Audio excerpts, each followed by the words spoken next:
2004 December 26 ஒரு அமைதியான காலை. ஆனால் சில நிமிடங்களில் உலகம் அதிர்ந்தது. இந்தியன் ஓஷன் பகுதியில் சுமாத்ரா அருகில் 9 ரிக்டர் அளவிலான மிகப்பெரிய நிலநடுக்கம் ஏற்பட்டது. இது உலக வரலாற்றில் மிக சக்தி வாய்ந்த நிலநடுக்கங்களில் ஒன்று. இந்தோனேசியா, இலங்கை, இந்தியா, தாய்லாந்து இந்த சுனாமி 14 நாடுகளை தாக்கியது. மொத்தம் 2,30,000 மேற்பட்ட மக்கள் உயிரிழந்தனர். இந்தியாவில் தமிழ்நாடு மிகவும் பாதிக்கப்பட்டது.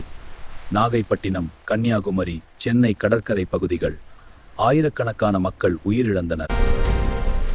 ஒரு சில நிமிடங்களில் மக்கள் வீடுகள், குடும்பங்கள், வாழ்க்கை எல்லாம் இழந்தனர். இந்த பேரழிவுக்கு பிறகு சுனாமி வார்னிங் சிஸ்டம் உருவாக்கப்பட்டது. மக்களுக்கு விழிப்புணர்வு அதிகரிக்கப்பட்டது. இந்த பேரழிவு நாம் மறக்க முடியாத ஒன்று. வாழ்க்கை மதிப்பை நினைவூட்டும் ஒரு எச்சரிக்கை. நினைவில் கொள்வோம், விழிப்புணர்வாக இருப்போம்.